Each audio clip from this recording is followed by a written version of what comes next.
Aujourd'hui, nous allons continuer sur notre lancée, sur les 8 clés pour entrer dans ses promesses et saisir son héritage.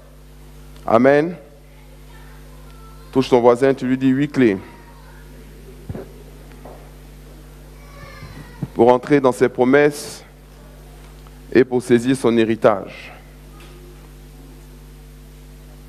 On aurait bien aimé avoir une seule clé, la clé passe-partout. La clé passe-partout, elle s'appelle Jésus. Il suffit de voir la vie de Jésus. Il suffit de suivre Christ dans toutes les actions et dans toutes les choses qu'il a faites pour pouvoir avoir cette clé-là, toutes ces clés-là révélées à vous. Amen. Mais comme on a souvent besoin qu'on nous explique les choses, qu'on rentre dans les détails pour pouvoir affirmer notre croyance et affirmer notre foi, et affirmer notre compréhension, parce que, vous savez, une vérité, tant qu'on ne la connaît pas, elle n'est pas agissante pour nous. Vous voyez? C'est pour ça que le Seigneur a dit, vous connaîtrez la vérité, et la vérité vous rendra libre. Donc la vérité, elle est là, mais pour qu'elle puisse être agissante dans notre vie, nous avons besoin de la connaître, pas de l'entendre. Il y a des gens qui entendent des choses, mais qui ne connaissent pas. Entendre ne veut pas dire qu'on connaît. Amen. Il y a une différence entre entendre. Il n'a pas dit vous entendrez la vérité vous rendra libre. Il a dit vous connaîtrez la vérité et la vérité vous rendra libre. Et vous voyez, lorsque nous allions à l'école, que ce soit au primaire ou que ce soit au collège ou au lycée, on nous a appris certaines lois, on nous a appris certaines règles, on nous a appris certaines choses. Et là, on nous a dit des vérités, on nous a enseigné des choses, mais nous ne les connaissions pas au moment où ces choses nous ont été dites. Il a fallu qu'on aille à la maison avec des exercices et que nous fassions des exercices, et que nous révisions et que nous fassions des devoirs et qu'on nous explique encore et que nous les refassions jusqu'à ce que nous soyons capables maintenant de pouvoir connaître la vérité qui autrefois nous avait été dite. Maintenant, aujourd'hui, nous voulons juste nous appuyer sur des choses qu'on a entendues. Et puis, on fait confiance à notre mémoire. Et on veut emmagasiner le maximum de choses. C'est volontairement que lors de l'apprentissage des enfants, on commence d'abord par leur apprendre un minimum de choses. Et qu'on leur apprend les bases.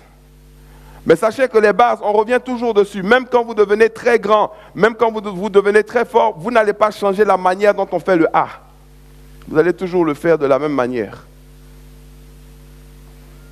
Et vous allez toujours vous exercer dedans. Et c'est très important que nous n'oublions pas les vérités que nous avons apprises, que nous cherchions véritablement à les connaître.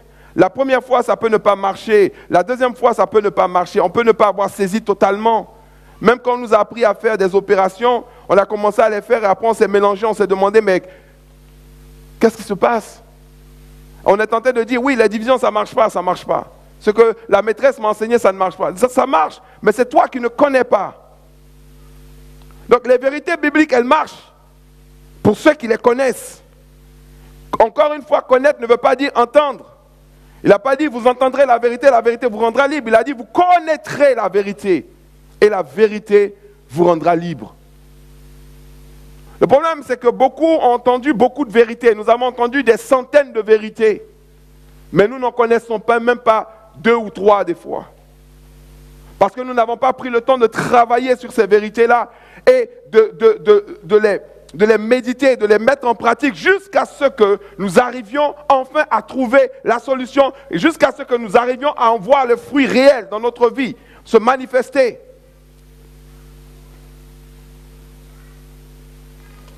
On est pressé. Et tellement on veut tout, finalement on n'a rien. On veut le maximum. Moi, je suis persuadé qu'il y a des messages que vous avez entendus ici. Il suffit simplement que vous repreniez le message et que vous le réécoutiez 5 fois, 6 fois, 7 fois, jusqu'à ce que vous le compreniez et vous allez tout de suite avoir des fruits dans votre vie. Que de chercher, et aujourd'hui même certains sites encouragent ça, vous avez des gens, ils vont s'asseoir devant leur ordinateur et écouter 5 messages, 6 messages, du matin jusqu'au soir. Et ils disent, oh j'écoute les messages, mais ma vie ne change pas. Mon frère, ce n'est pas ce que tu entends qui change ta vie, c'est ce que tu connais qui change ta vie. Tu te fais du mal. Quand tu manges comme ça, sans chercher d'abord à digérer, parce que ça apporte véritablement des nutriments dans ta vie. Et tu as la course à la connaissance. Mais en fait, tu ne connais pas. Tu es en train de te perdre. Imaginez qu'un enfant arrive au CP1, avant même qu'il sache écrire, on commence à lui apprendre à faire des additions. Après, il n'a même pas encore fait une addition jusqu'au bout. On lui montre maintenant les soustractions. Il n'a même pas encore résolu un problème de soustraction. On lui donne division. Il n'a même pas résolu un problème de division. On lui donne des fractions. Il n'a même pas résolu un problème de fraction. On lui donne maintenant des théorèmes de Pythagore, de ceci, de cela. Après, on lui dit, bon tiens, va à l'université, maintenant tu peux y arriver. Il va faire quoi? Rien. Qu'est-ce qu'il a appris? Zéro. Les gens baignent dans des illusions.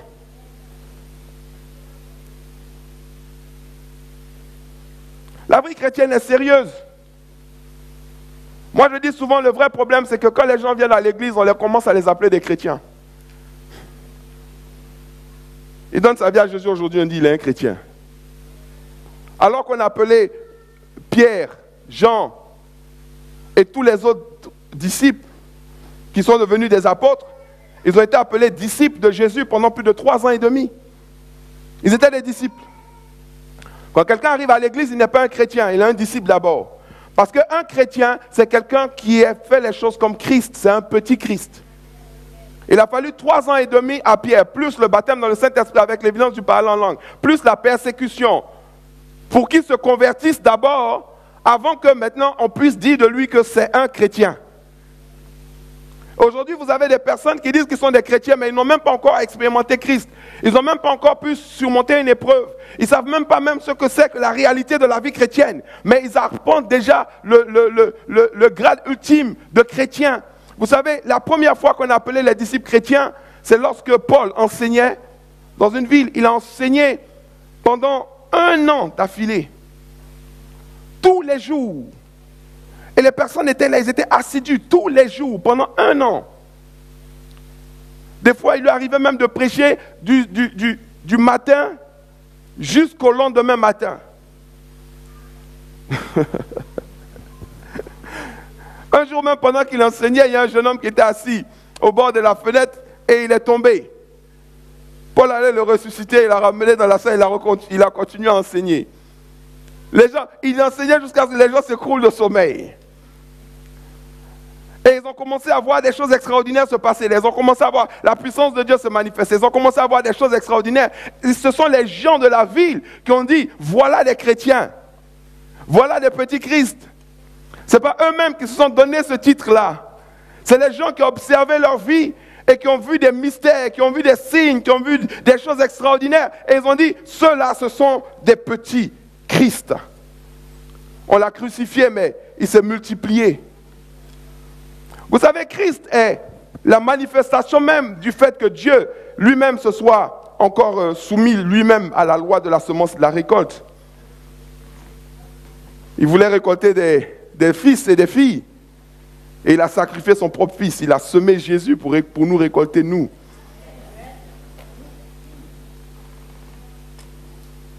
Nous devons être sérieux dans notre démarche.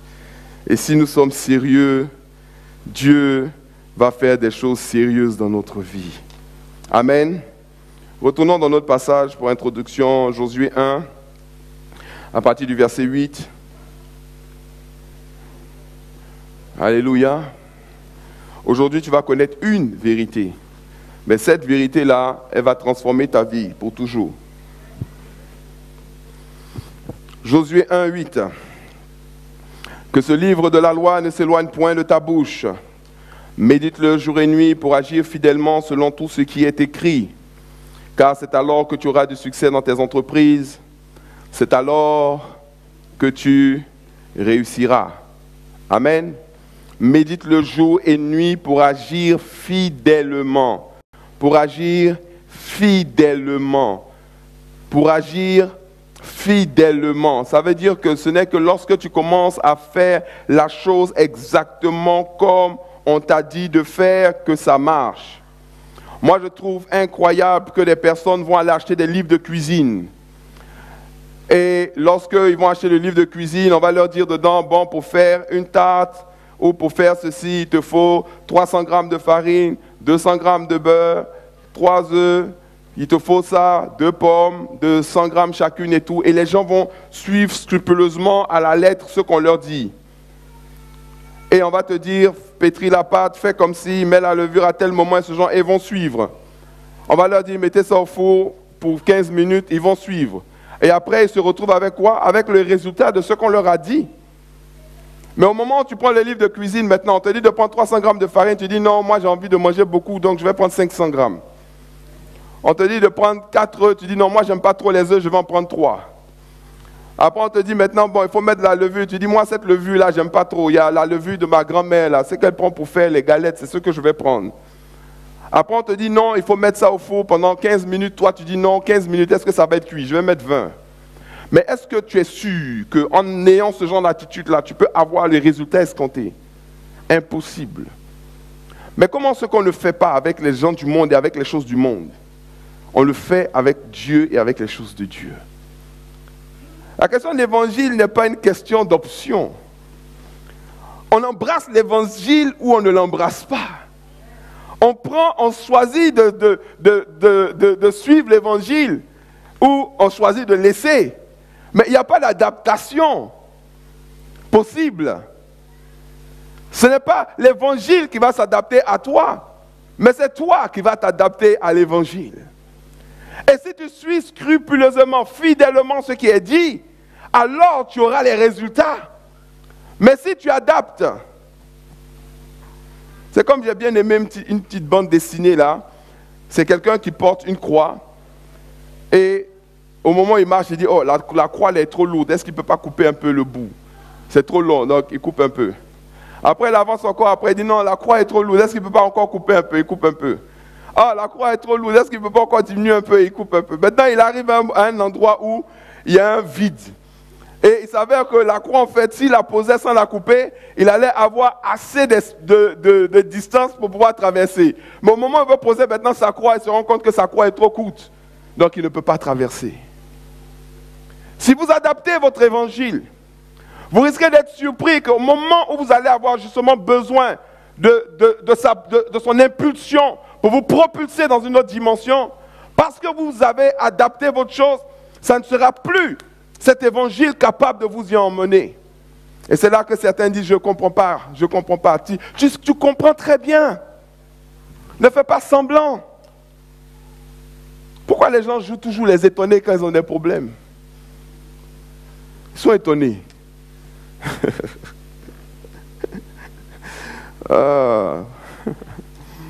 Ne t'ai-je pas donné cet ordre? Fortifie-toi et prends courage. Ne t'effraie point, ne t'épouvante point, car l'Éternel ton Dieu est avec toi dans tout ce que tu entreprendras. Tu vois, il dit, fortifie-toi et prends courage. On en a parlé, très important. Le rôle de la fortification nous incombe. C'est toi qui dois te fortifier. Ce n'est pas Dieu qui va te fortifier, c'est toi qui le fais. Prends courage. Mais après, il dit, ne t'effraie point, ne t'épouvante point. Ça dit, il ne faut pas avoir peur. Pourquoi? Parce que le chemin que tu vas emprunter est un chemin où il y a des géants. Et ce que Dieu te dit à la base, au début, avant même de commencer, c'est n'aie pas peur. Parce que tu vas avoir un cheminement où tu vas rencontrer des étapes, où tu vas faire face à des choses, où tu vas faire face à des combats. Prépare-toi déjà à l'avance à bannir la peur. Vous savez, il y a une seule chose dont vous devriez avoir peur. C'est la peur elle-même. Tu dois avoir peur de la peur. Quand tu commences à avoir peur, fais très attention. Tu dois vite régler ce problème parce que la peur annonce des mauvaises choses. La peur invite le trouble, la peur invite le chaos, la peur invite les problèmes. Vous voyez, la foi et la peur ont une chose commune. La foi et la peur attendent quelque chose dans le futur. Les deux s'attendent à quelque chose. La peur s'attend à des problèmes. La foi s'attend à la victoire. Il ne peut pas y avoir de victoire sans combat. Donc il dit, ne t'effraie point, ne t'épouvante point, car l'Éternel ton Dieu est avec toi dans tout ce que tu entreprendras. Amen. Josué donc donna cet ordre aux officiers du peuple, parcourez le camp, et voici ce que vous commanderez au peuple, préparez-vous des provisions, car dans 3 jours vous passerez ce Jourdain pour aller conquérir le pays dont l'Éternel votre Dieu vous donne la possession. Donc Dieu vous donne une possession pour laquelle vous allez devoir combattre et pour laquelle vous ne devriez pas avoir peur. Touche ton voisin, dis-lui, n'aie pas peur. Ne t'effraie point. Ne t'épouvante point. Il y a une expression en Côte d'Ivoire, pendant longtemps les gens disaient c'est l'homme qui a peur, sinon il n'y a rien. C'est l'homme qui a peur, sinon il n'y a rien. Amen. L'homme a souvent peur. Juge chapitre 3 verset 1. Ce que Dieu nous demande, il le demande, il a toujours demandé. On doit mériter la bénédiction. On doit mériter la gloire. Amen. Oh, avant de lire Juge 3:1, on va lire Romains. Encore. Il faut revenir sur les fondamentaux. Romains, chapitre 8, verset 17. Or, si nous sommes enfants, nous sommes aussi héritiers, héritiers de Dieu et co-héritiers de Christ. Si toutefois nous souffrons avec lui, afin d'être glorifiés avec lui. Amen. Si toutefois nous souffrons avec lui, afin d'être glorifiés avec lui. Donc, pour être glorifié, il faut souffrir. Il n'y a pas de gloire sans souffrance. Il y a un prix à payer, il faut que tout le monde paye ce prix-là. Et puis là, quand la gloire vient, tout le monde participe à la gloire. Mais tu ne peux pas vouloir expérimenter la gloire sans sympathiser, parce que le mot qui a été traduit par souffrir, c'est sympathise, c'est-à-dire sympathiser sans participer au moment où le prix est payé. Amen. Maintenant, quel est le prix qui doit être payé? C'est dans Juge chapitre 3 verset 1. Donc vous avez gardé votre doigt dessus. La Bible dit donc, voici les nations que l'Éternel laissa pour éprouver par elles Israël, tous ceux qui n'avaient pas connu toutes les guerres de Canaan. Il voulait seulement que les générations des enfants d'Israël connussent et apprissent la guerre, ceux qui ne les avaient pas connus auparavant. Ces nations étaient, les 5 princes des Philistins. Ok? On va s'arrêter là. On va rester sur les Philistins pour essayer d'avancer un peu plus rapidement. Donc je vous ai dit qu'en fait, il y a 8 guerres, 8 peuples, 8 combats qui doivent être menés. Chaque peuple, chaque combat correspond à quelque chose, correspond à une attaque, correspond à une manière pour l'ennemi de résister. Vous avez donc la guerre contre les Philistins, vous avez la guerre contre les Cananéens, vous avez la guerre contre les Sidoniens, vous avez la guerre contre les Éviens, les Étiens, les Amoréens, les Phérésiens, les Jébusiens. Le premier peuple que tu dois affronter, et la première situation que tu vas affronter lorsque tu vas vouloir entrer dans ton héritage, lorsque tu vas vouloir conquérir ta promesse, lorsque tu vas vouloir entrer dans ce que Dieu t'a donné, tu vas dire, mais si Dieu m'a donné, mais pourquoi je dois me battre pour ça? Mais ce que Dieu te donne, tu dois te battre pour ça. Parce que ce que Dieu te donne, ce sont des choses que les autres aussi veulent. Amen. Et la seule manière pour que tu puisses les avoir sans te battre, c'est que Dieu tue tout le monde et qu'il te laisse toi seul vivant. Tu vois? Et comme il ne va pas faire ça, il ne va pas éliminer tout le monde et puis toi seul tu vas rester sur la terre, tu vas profiter des choses, tu vas dire bon, finalement quand tu es seul sur la terre, tu n'as plus besoin de te battre. Mais tant qu'il y a d'autres, les autres aussi vont vouloir. Et Dieu est un Dieu juste. Il est un Dieu juste. Dieu n'est pas le genre de professeur qui va te donner 14 parce qu'il a mis avec ta maman ou bien ton papa. Dieu n'est pas le genre de professeur qui va te donner 20 sur 20 alors que tu n'as rien trouvé, alors que tu mérites 0, parce qu'un jour il a mangé chez tes parents. Dieu va te donner 0 quand tu vas mériter 0. Et il va te donner 10 quand tu vas mériter 10, et il va te donner 20 quand tu vas mériter 20. La première erreur que nous faisons, c'est de croire que parce que nous sommes chrétiens, alors Dieu va changer sa manière de réagir vis-à-vis de nous.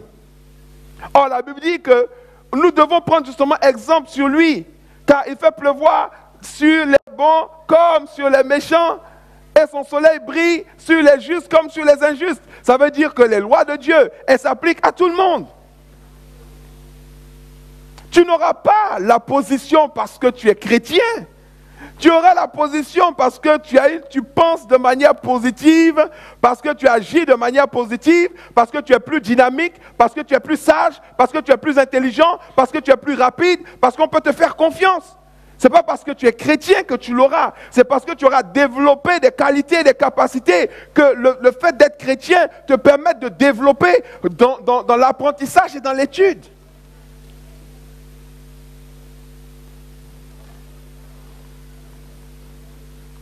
Philistin, qu'est-ce que ça veut dire?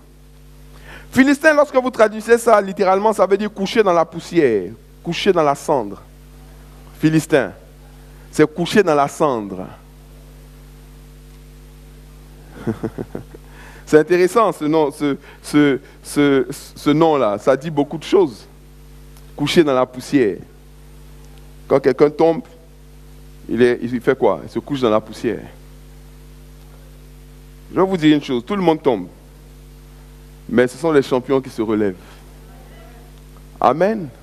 Vous avez des gens, lorsqu'ils tombent, ils restent là, ils sont couchés. Je suis tombé, je suis tombé. Ils veulent que tout le monde les voit couchés là. Et qu'on vienne leur demander, ça va? Tu as mal quelque part? Qu'est-ce qui se passe? Mais pourquoi tu es tombé? C'est le caillou qui est là-bas, là. Quelqu'un a laissé le caillou là-bas. Et puis quand je marchais, ils m'ont bien tapé et puis je suis tombé. Mais tu es content qu'on vienne te trouver dans la poussière. Et ils ne veulent pas se lever. Ils sont dedans et puis ils tournent comme ça. Il faut vraiment qu'ils fassent pitié. Coucher dans la poussière. Ça veut parler d'apitoiement sur soi. C'est les excuses. Vous avez des gens, moi, il y a une fois, il y a un geste qui m'a fait sourire. J'aime bien ce joueur, je l'aime vraiment bien, mais il a raté son penalty. Je ne sais pas si certains ont vu ce geste-là. Toute la nation était derrière lui, toute l'équipe de Côte d'Ivoire était derrière lui pour le penalty. Et il est venu, il a tiré, quand il a tiré, le ballon est allé. Je ne sais pas si ça a tué un pigeon ou bien un corbeau. Maintenant, il s'arrête et puis maintenant, il monte le point de pénalty à l'arbitre. Je ne sais pas, il veut dire que non, il y avait un caillou là-bas ou ce genre de choses. Mais c'est du même endroit là que les autres ont tiré leur pénalty et puis c'est rentré. Vous avez des gens qui cherchent toujours des excuses. Non, en fait, lui, c'est parce qu'il est comme ci, c'est parce qu'il est comme ça, c'est parce qu'il connaît celui-ci, c'est parce qu'il connaît celui-là. Mais toi aussi, qui t'empêchait de connaître ces gens-là?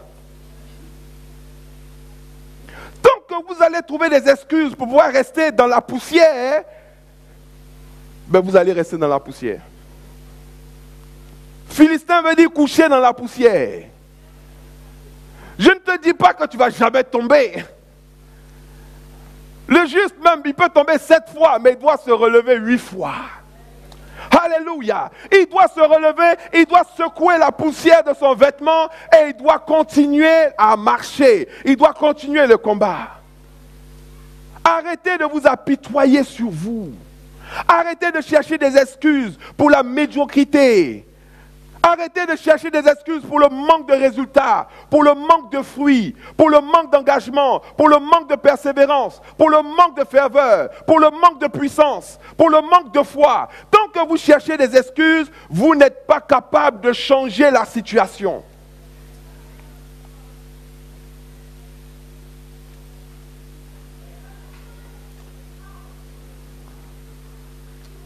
Tout le monde affronte les Philistins.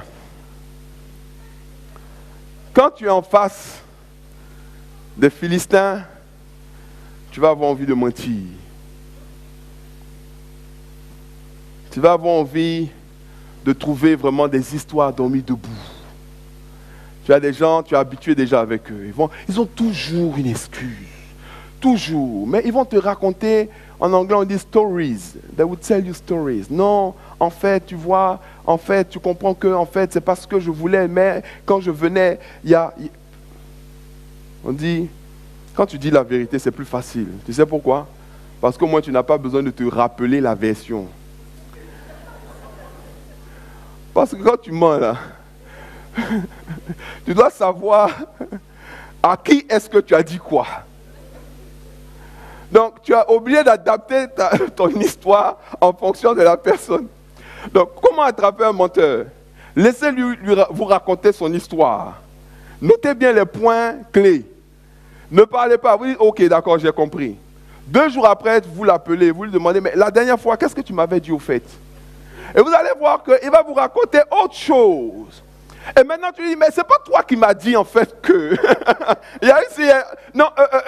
il est mélangé parce qu'il ne sait plus à qui il a dit quoi et à qui il a donné quelle version. Pourtant, quand tu dis la vérité, tu n'as qu'une seule version. Quand tu mens, tu as 36 versions en fonction de la personne qui est en face de toi. Coucher dans la poussière. C'est la honte, c'est l'humiliation, c'est terrible. Mettez la ceinture de la vérité. C'est ça. C'est la vérité. Ce n'est pas seulement la vérité dans l'histoire que tu donnes, mais la vérité même vis-à-vis de toi-même. La première personne à qui tu dois dire la vérité, c'est toi-même. Arrête de te mentir. Il y a des gens qui se mentent à eux-mêmes. Lui-même, il sait. Lui-même, quand il dit « je suis sauvé », là, ça...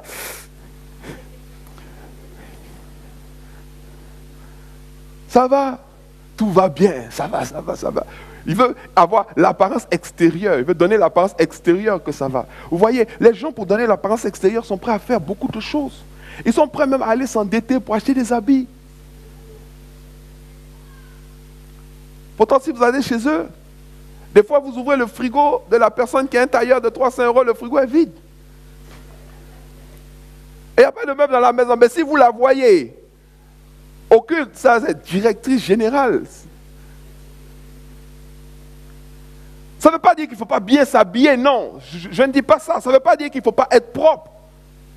Mais vous n'avez pas besoin de faire semblant. Vous n'avez pas besoin, vous devez être honnête. Et la première personne avec qui être honnête, c'est vous-même. Mais comment est-ce que vous allez être honnête avec vous-même? Commencez déjà à noter les choses que vous faites dans la journée. Régulièrement, ce que vous mangez, ce que vous buvez, le temps que vous passez devant la télé, l'argent que vous dépensez, les choses que vous achetez. Et après, vous allez comprendre pourquoi est-ce que vous avez des problèmes financiers. Vous allez dire, je dépense trop d'argent. Je gaspille l'argent. Pourquoi est-ce que je suis en surpoids? C'est parce que je mange trop. Ou bien je mange mal. Il y a un repas que je mange là, mais qui est dangereux pour moi, je dois... Mais si tu te dis ça déjà, si tu connais là, tu es vrai vis-à-vis de toi, tu peux régler le problème. Mais quand tu dis non, c'est dans ma famille. C'est notre sang là est comme ça, votre sang est comme ça, arrête de manger, on va voir si votre sang est comme ça. Arrête. Le sang là, il ne va pas produire lui-même des éléments. Sois vrai. Arrêtez de chercher des excuses, de créer des mensonges. C'est comme ça qu'on peut vaincre le Philistin. Prenez Genèse chapitre 21, verset 34. Je vais vous montrer quelque chose. Abraham a dû vaincre les Philistins. Genèse 21, verset 34. Abraham a rencontré les Philistins. La Bible dit au verset 34 de Genèse 21, Abraham séjourna longtemps dans le pays des Philistins. Amen. Abraham séjourna longtemps dans le pays des Philistins. Vous connaissez tous l'histoire d'Abraham et des Philistins? Lorsqu'il a voulu cacher le fait que sa femme Il était sa femme. Il a dit, c'est ma sœur. C'était dans le pays des Philistins. Vous voyez, vous pouvez rester longtemps dans le pays des Philistins. C'est un endroit où certaines personnes, malheureusement, certains chrétiens restent longtemps. Quand ils ont créé des histoires, des mensonges, pour pouvoir se mettre à une position après. Le problème, ce n'est pas d'arriver à la position. Le problème, c'est de pouvoir passer à l'autre étape. Vous voyez, Dieu ne vous a pas créé pour rester au même endroit.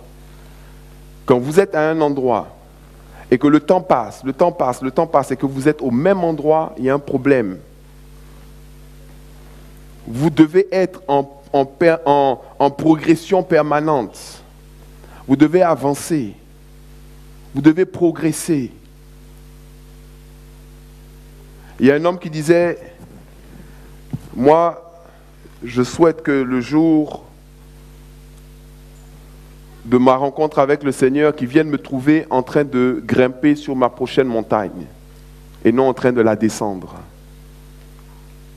Tu dois progresser, tu dois avancer. Quand tu as fini, quand tu as réglé un défi, tu dois passer à un autre défi. Ce qui est triste des fois dans la vie de certaines personnes, c'est que vous allez les rencontrer, les connaître, discuter avec eux, ils sont vos amis, vous allez vous séparer, 20 ans vont s'écouler, vous allez retrouver la personne, elle est au même stade, elle a les mêmes revenus, elle habite dans la même maison, elle a le même niveau spirituel, tout est même chose. Ce n'est pas un compliment quand on te dit « Ah, tu n'as pas changé toi, tu es resté le même ». Il ne faut pas sourire quand on te dit ça. Il ne faut pas être fier. Oh, toi, tu n'as pas changé, tu n'as pas changé. Malgré le temps qui s'est écoulé, quand la personne te voit, elle doit se dire, non, c'est toi. Oui, c'est moi. Oh my God, mais qu'est-ce qui t'est arrivé? Parce qu'il voit qu'il y a eu une évolution, une transformation, mais tu n'as pas changé, tu es resté pareil après 20 ans. Donc, la parole de Dieu là, qui est entrée en toi n'a pas pu produire de changement.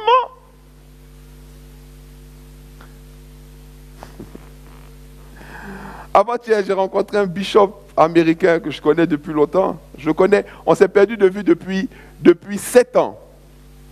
7 ans qu'on ne s'est pas vu physiquement. Donc ça veut dire que quand je le connaissais, j'avais 7 ans de moins. Donc il avait une image de moi il y a 7 ans. Et l'image de moi qu'il avait il y a 7 ans, quand il m'a vu, il dit, mais tu rajeunis. Donc, j'ai l'air encore plus jeune que lorsqu'il me connaissait il y a 7 ans de cela. Après, il me regarde. Il me regarde.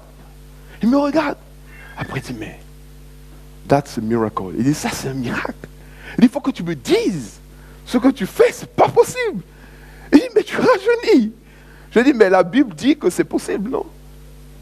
Il te fait rajeunir comme l'aigle.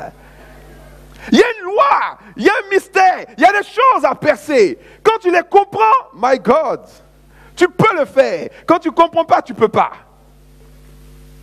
Mais c'est possible. C'est possible.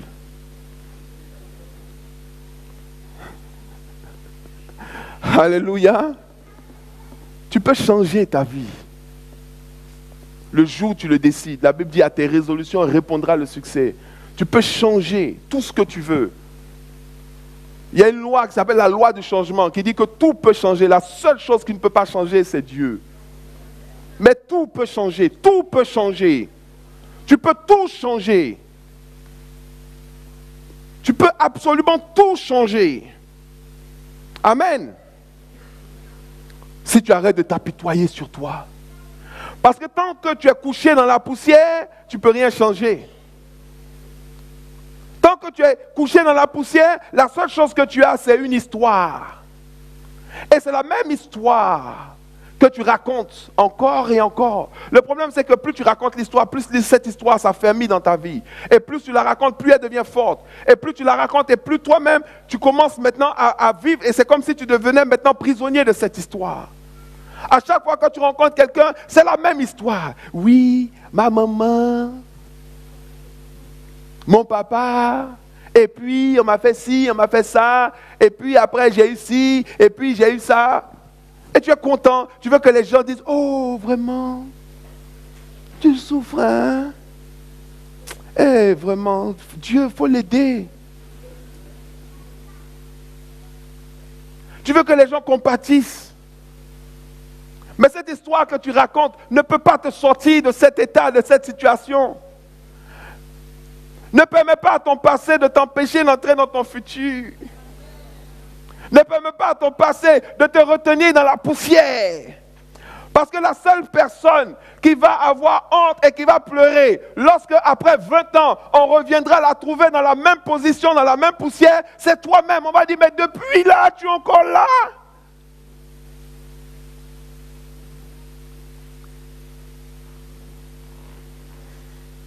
Abraham séjourna longtemps chez les Philistins, jusqu'à ce qu'il commence à être vraiment sérieux. Vous savez comment il est sorti de là? Quand vous tournez la page, parce que c'est le dernier verset.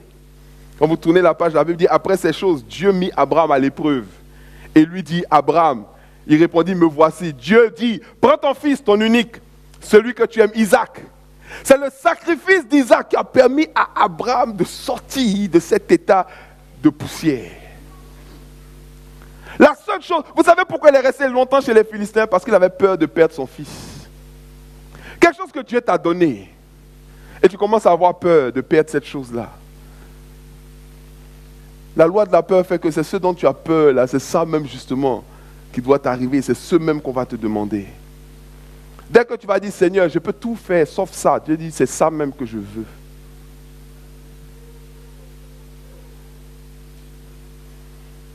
On aura l'occasion, on va en parler. Alléluia. Maintenant, regardez Isaac lui-même, verset 26.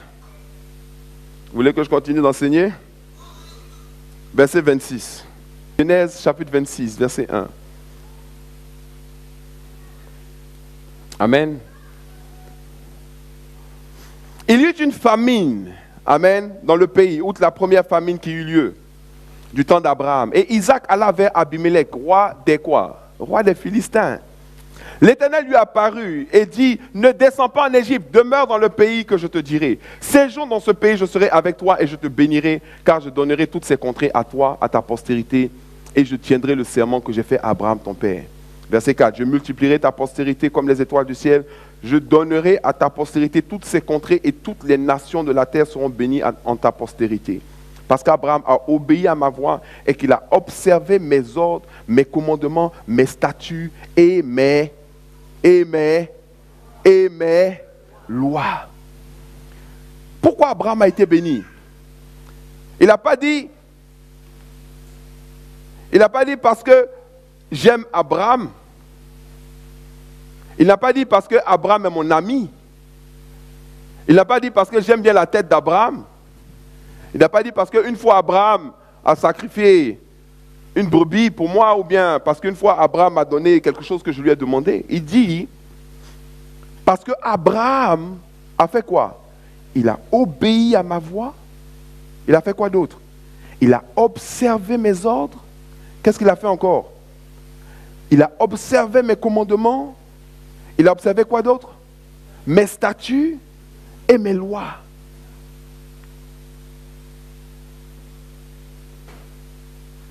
Même Abraham, qu'on appelle le père de la foi, il a dû observer les lois. Toi, comment tu vas faire pour pouvoir y arriver sans observer les lois?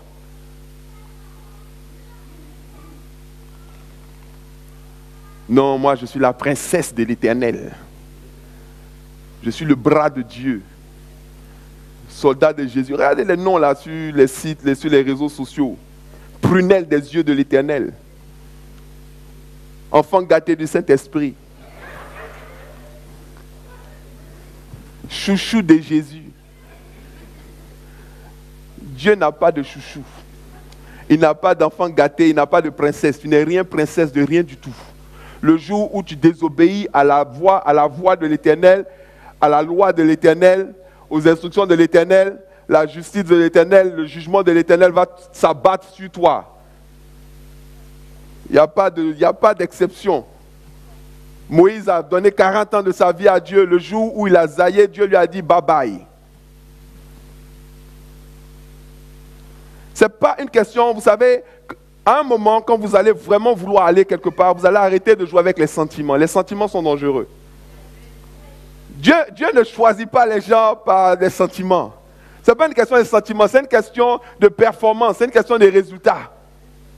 Aujourd'hui, tu as de bons résultats, vous marchez ensemble. Le jour où tu commences à jouer aux zouaves, on te dit, bon, ok, au revoir. Il n'y a pas de sentiments. Donc, notre approche vis-à-vis de Dieu ne doit pas être l'approche de ceux qui viennent avec les sentiments. Seigneur,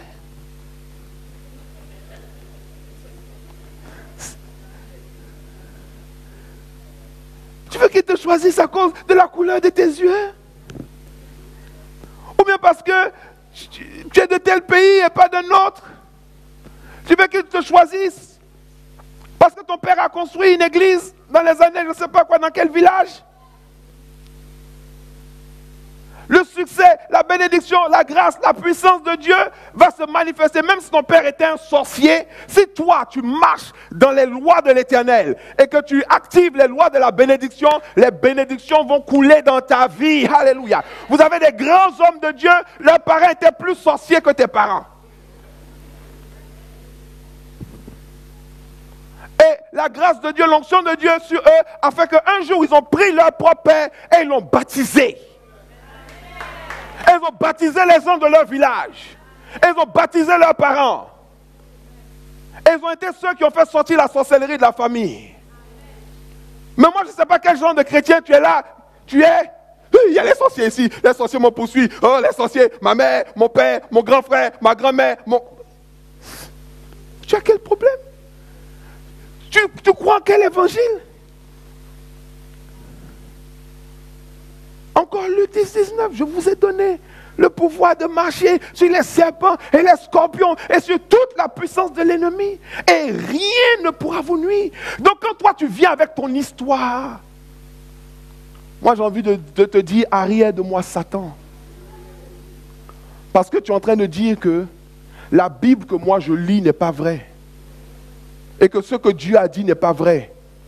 Parce que tu es en train de me dire, oui, la Bible dit que j'ai le pouvoir de marcher sur les serpents, les scorpions et sur toute la puissance de l'ennemi, mais quand même, les petits sorciers là, ils mangent mon pied quand même. C'est que y a ton problème,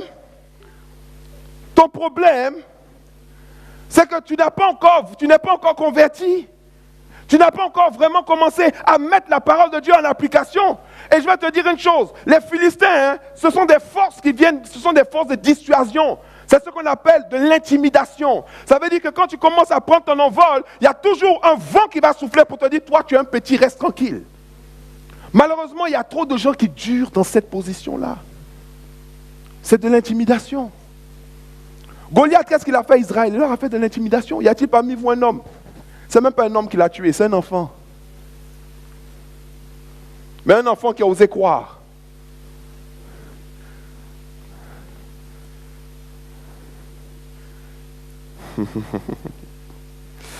Alléluia. La Bible dit au verset 5, au verset 6, après qu'il dit « Parce qu'Abraham a obéi à ma voix et qu'il a observé mes ordres et mes commandements, mes statuts et mes lois. » La Bible dit lorsque les gens lui faisaient des questions sur sa femme, au verset 7, tu vois, Isaac resta à Guérard. Lorsque les gens lui faisaient des questions sur sa femme, il disait « C'est ma sœur. » Sa femme, sa propre femme, il dit « C'est ma sœur. » La Bible nous dit ici, il craignait en disant ma femme, que les gens du lieu ne le tuassent parce que Rebecca était belle de figure.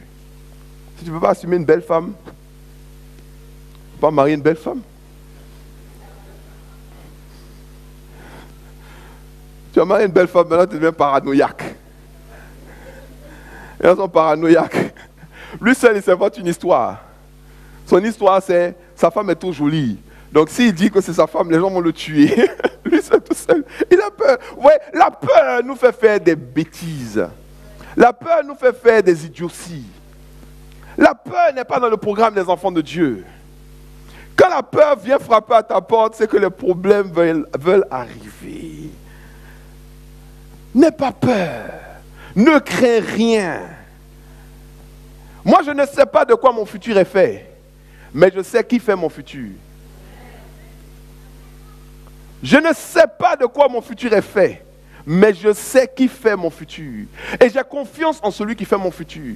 Et je sais que celui qui fait mon futur ne peut pas faire un futur pour moi qui soit en ma défaveur. Il a dit tout concourt au bien de ceux qui aiment Dieu. Oui, moi je suis paranoïaque aussi. Mais ma paranoïa, elle est inversée. Au lieu de croire que tout le monde est contre moi, je crois que tout le monde travaille pour moi. Et que tout le monde est en train de me servir. Parce que quand les gens vont opposer une opposition farouche à mon appel, à mon ministère, à mon onction, le temps est arrivé pour que je passe à un niveau supérieur.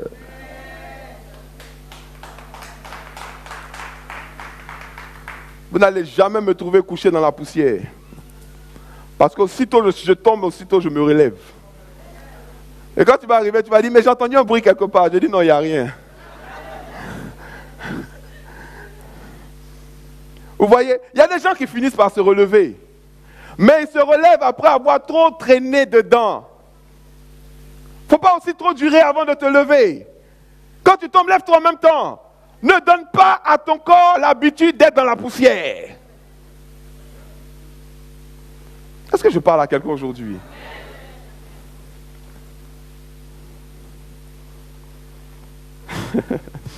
Comme son séjour se prolongeait, il arriva qu'Abimelech, toi tu as dit ta femme est ta soeur, donc tu ne peux pas durer là-bas. Si tu dis c'est ma soeur, c'est le temps de traverser. Mais tu dis c'est ma soeur et puis vous restez maintenant dans la même ville. La Bible dit, au verset 8, comme son séjour se prolongeait, il arriva qu'Abimelech, roi des Philistins, regarde, donc par la fenêtre, vit Isaac qui plaisantait avec Rebecca sa femme. Donc, Abimelech fit appeler Isaac. Il dit, certainement c'est ta femme. Il dit, oui. Il dit, mais comment as-tu pu dire c'est ma soeur? Comment as-tu pu dire c'est ma soeur? Isaac lui répondit, j'ai parlé ainsi de peur de mourir à cause d'elle. La Bible dit, ils l'ont vaincu à cause de la parole de leur témoignage, à cause du sang de l'agneau. Et parce qu'ils n'ont pas aimé leur vie jusqu'à craindre la mort. C'est parce que les gens pensent qu'ils vont mourir. Mais qui t'a dit que tu vas mourir? Est-ce que tu peux mettre vraiment ta foi en Dieu et croire que c'est lui qui fait ton futur? Et croire que les projets qu'il a formulés pour toi ne sont pas des projets de malheur, mais des projets de bonheur, afin que tu aies de l'espérance. Et que quand bien même tu te retrouves dans une situation où derrière toi il y a la mer Rouge, et devant toi, il y a les soldats de Pharaon. Tu te dis, je ne renierai pas mon Dieu, parce que je crois qu'il y a une issue pour moi. Et que tu dis, Seigneur, je m'attends à toi jusqu'à la dernière seconde. Et que Dieu te dise maintenant, tends ton bâton devant la mer Rouge et dis-lui, mais ouvre-toi. Et tu ne dis pas, mais c'est quoi cette instruction-là? Tu ne vois pas que je souffre au lieu de faire disparaître l'armée devant moi? Ce n'est pas toi qui vas dire à Dieu comment il va régler le problème. Parce que lui, il veut régler le problème efficacement. Il ne veut pas seulement effacer l'armée devant toi, mais il veut avec un seul miracle régler tous les problèmes. C'est ce qu'on appelle... Comment on appelle ça? Faire d'une pierre deux coups. Faire d'une pierre deux coups. Il ouvre la mer Rouge, tu traverses à sec. Et puis l'autre, l'armée vient et puis l'armée est engloutie. Donc il a fait les deux. Non seulement il t'a sauvé, mais en même temps il a fait quoi? Il a fait disparaître les ennemis. Or, toi, tu veux seulement qu'il fasse disparaître les ennemis. Mais qu'est-ce va faire disparaître maintenant les gens de Pharaon? Après, tu fais comment? Tu retournes en Égypte? Dans le miracle, dans le problème, dans la solution que Dieu apporte, il y a la leçon qui va te permettre, alléluia, de pouvoir aller à un autre niveau, de pouvoir monter à une autre dimension. My God, ne fuyez pas les problèmes. Ne fuyez pas, n'ayez pas peur. Dis à ton voisin, n'aie pas peur. N'aie pas peur. N'aie pas peur. Ne crains pas. Ne t'épouvante pas. Ça revient toujours dans la Bible. À chaque fois, Dieu dit, n'aie pas peur. N'aie pas peur. Même Jésus, dans son ministère, il parle, il dit, n'aie pas peur. Ne crains rien. Ne vous inquiétez de rien. N'aie pas peur. N'aie pas peur. N'aie pas peur. N'aie pas peur. J'ai peur de ne pas me marier. J'ai peur de devenir vieille fille. J'ai peur qu'on me chasse. J'ai peur que ceci. Mais ce dont tu as peur, c'est ce qui va t'arriver. Laisse ça. Laisse ça. Amen. Une situation se présente, il y a deux choses qui peuvent se passer. Soit tu réagis, soit tu réponds à la situation. Une situation se présente, soit tu réagis, soit tu réponds. Ceux qui se plaignent et qui pleurent, c'est leur réaction. Et leur réaction, c'est tu vois, regarde ce qui m'est arrivé encore, moi je ne comprends pas, pourquoi c'est toujours moi. Maintenant, l'autre possibilité, c'est de répondre. De chercher la réponse appropriée à cette situation et de la mettre en pratique. Et si tu réponds correctement, qu'est-ce qui va se passer? Ça sera une victoire, ça sera un succès. Mais si tu passes ton temps à réagir aux choses qui arrivent, tu vas passer ta vie à réagir aux choses. C'est comme si tu n'étais pas au contrôle de ta vie, mais que les situations seulement tombent sur toi. Toi, tu es là, tu réagis seulement. Amen. Vous voyez, la première épreuve a pour but de te faire peur. Quand vous continuez, la Bible dit ensuite que Abimelech donc fit appeler Isaac. Et lui dit, certainement c'est ta femme. Comment as-tu pu dire c'est ma soeur? Isaac lui répondit, j'ai parlé ainsi de peur de mourir à cause d'elle. Abimelech dit, qu'est-ce que tu nous as fait? Peu s'en est fallu que quelqu'un du peuple n'ait couché avec ta femme et tu nous aurais rendus coupables. Alors Abimelech fit cette ordonnance à tout le peuple. Celui qui touchera à cet homme ou à sa femme sera puni de mort, sera mis à mort. La Bible dit au verset 12, Isaac sema dans ce pays. Il recueillit cette année le centuple, car l'Éternel le bénit.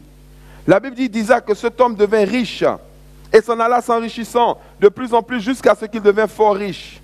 Il avait des troupeaux de menus de bétail, il était vraiment riche. Mais regardez, il a échoué contre les Philistins, donc il va devoir s'y reprendre encore. La Bible dit Isaac partit de là et campa dans la vallée de Guéra où il s'établit. Isaac creusa les puits d'eau qu'on avait creusés du temps d'Abraham son père et qu'avaient comblé les Philistins après la mort d'Abraham. Il leur donna les mêmes noms que son père leur avait donnés. Les serviteurs d'Isaac creusèrent encore dans la vallée et ils y trouvèrent un puits d'eau vive. Les bergers de Guérar querellèrent les bergers d'Isaac en disant « L'eau est à nous ». Et il donna au puits le nom d'Essek parce qu'ils s'étaient disputés. Qu'est-ce qui s'est passé? Les puits qu'ils creusent, les Philistins viennent et puis ils prennent ça. Les puits qu'ils creusent, les Philistins viennent prendre ça. Ça veut dire que tu ne peux pas sauter un combat et puis penser que tu vas pouvoir prospérer comme ça. À un moment, il faut que tu aies la victoire sur eux. Amen. On va accélérer. Vous savez,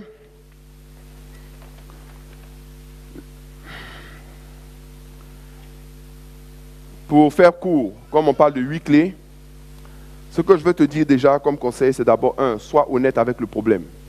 Quand il y a une situation qui se passe, qui se présente dans ta vie, il faut l'analyser de manière sobre. Vous voyez? La Bible dit, soyez sobre. Votre adversaire, le diable, rôde comme un lion rugissant. Soyez sobre, ça veut dire soyez honnête. Soyez vrai, soyez lucide, soyez vrai. C'est-à-dire, le problème, il ne faut pas aller l'amplifier, il ne faut pas aller le diminuer, il ne faut pas aller chercher des excuses à gauche, à droite. Il faut appeler la situation comme elle est réellement. Soyez sobre. Amen. Soyez honnête avec le problème d'abord. Deuxièmement, qu'est-ce que vous devez faire? Vous devez reconnaître votre erreur et vos erreurs. Tout le monde fait des erreurs. Ça arrive à tout le monde. Mais ça prend un grand homme pour reconnaître ses erreurs, apprendre de ses erreurs et pour corriger ses erreurs. Vous voyez, vous devez être capable de reconnaître votre erreur, d'apprendre la leçon de cette erreur-là et de corriger le problème. Qu'est-ce qui est arrivé à Caïn? Caïn, son frère, fait une offrande qui est meilleure que la sienne. Dieu approuve l'offrande de son frère. Mais ça pouvait être une leçon pour lui. Et il dit, oui, effectivement, je suis allé prendre les fruits pourris de ma plantation pour venir donner à l'Éternel, alors que mon frère a choisi les premiers-nés de son troupeau. Cette fois-ci, je vais prendre les premiers fruits qui vont sortir et je vais aller donner. Non, au lieu de voir que c'est lui le problème, il identifie le problème comme étant son frère Abel. Et il dit, c'est à cause d'Abel que Dieu n'a pas accepté mon offrande. Ce n'est pas vrai. Ce n'est pas les autres. À chaque fois qu'il y a un problème, tu vas commencer véritablement à avancer que lorsque tu comprendras que tout ce qui arrive dans ta vie, tu en es le responsable, direct. C'est toi le responsable. Dieu a dit, je mets devant toi la vie et la mort, la bénédiction et la malédiction. Choisis la vie afin que tu vives, toi et ta postérité. C'est toi qui choisis. Qu'est-ce que tu choisis? Est-ce que tu choisis de prospérer? Est-ce que tu choisis d'être béni? Est-ce que tu choisis le succès? Est-ce que tu choisis la victoire? Est-ce que tu choisis de devenir grand? Ou bien est-ce que tu choisis de rester exactement pareillement là où tu es actuellement? Reconnais tes erreurs, corrige-les et va de l'avant. Amen. Reconnais tes erreurs, corrige-les et va de l'avant. La première clé, c'est quoi? Ne pas avoir peur. Ne pas s'apitoyer sur soi. Ne pas se coucher dans la poussière. Ne pas dire, voilà, je ne sais même plus ce que je vais faire. La première clé, c'est de répondre à la situation. On va lire un dernier verset. Je vous recommande quand même, notez-les, de lire Deutéronome chapitre 1, verset 29. Deutéronome chapitre 20, verset 3. Deutéronome chapitre 31, verset 6. Amen. Et on va lire Job. Vous savez, il y a des versets là vraiment, si Dieu ne vous les montre pas, vous avez du mal à les trouver. Hein. Je suis en train de préparer mon message de prier, puis Dieu me dit, va dans Job 32. Je dis, mais Job 32, 15. Job 32, moi, je n'ai jamais lu ça. Il y a des passages où bien j'ai lu, mais ce n'était pas frais dans mon esprit. Et Dieu m'envoie dans Job 32, verset 15, et il me donne encore une autre clé. Mais vous allez prendre le CD quand ça va sortir. Amen. Job 32, verset 15. Et je vois un passage là-bas, il dit, regardez ce que Job dit, il dit, ils ont peur, ils ne répondent plus, ils ont la parole coupée. Ils ont peur, ils ne répondent plus, ils ont la parole coupée. Ça veut dire quoi? Quand il y a un problème qui se présente, tu dois répondre au problème. Quand un problème ou une situation arrive et que tu as peur, qu'est-ce qui va se passer? Tu ne vas plus répondre. Vous voyez, il y a eu une situation, quand David est arrivé sur le champ de bataille, et il a dit, mais qui est ce circoncis là, posé parler de la sorte? Il a été le premier à répondre aux Philistins. Quand Goliath a dit, y a-t-il quelqu'un parmi vous? Y a-t-il un homme capable de pouvoir faire? Qu'il vienne, je vais l'écraser. Plus personne n'a parlé dans le camp jusqu'à ce que David vienne. David a été le premier à dire, mais pour qui il se prend celui-là? Pour oser parler de la sorte. Pourquoi? Parce qu'il n'avait pas peur. Et le Philistin lui a dit, mais toi, petit avorton, tu te prends pour qui? Viens, je vais t'écraser. David lui a répondu, David dit, mais toi-même, tu viens contre moi avec la lance et le javelot? Moi, je viens contre toi au nom de l'Éternel des armées. Ce n'est pas moi qui serai écrasé, c'est ton cadavre qu'on va donner à manger aux oiseaux du ciel. La Bible dit que toute arme forgée contre toi sera sans effet. Mais la Bible dit que toute langue qui se lèvera contre toi, tu la condamneras. Tu dois répondre. La Bible dit la foi parle. La Bible dit nous avons cru, c'est pourquoi nous avons parlé. Donc quand il y a une situation qui vient, tu ne dis pas, oh, vraiment qu'est-ce qui se passe, qu'est-ce que j'ai fait pour que ça arrive? Tu dis, toi, tu es pour que le nom de Dieu soit glorifié. Toi, tu vas me servir de témoignage. Quand les gens sont venus annoncer la mauvaise nouvelle à Jésus, ton ami Lazare, le frère de Marie et de Marthe, celui que tu aimes, ton disciple, il est malade. Il est à l'agonie, il est en train de mourir. Jésus dit, il a répondu. Il a dit, cette maladie n'est pas à la mort, mais elle est pour la gloire de Dieu. Alléluia. Le messager de la mauvaise nouvelle vient et te dit, oh, j'ai vu ton nom sur la liste des gens qui doivent être licenciés. Tu dis, cette situation, elle n'est pas pour mon appauvrissement, mais elle est pour mon élévation. Réponds. Réponds. Ils ont peur. C'est pourquoi ils n'ont pas répondu. Ce que Dieu veut que tu fasses, c'est que tu répondes. Ne fuis pas, la première clé, ne fuis pas le problème. Réponds au problème. Que le nom du Seigneur soit béni.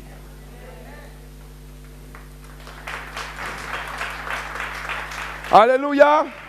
Réponds au problème.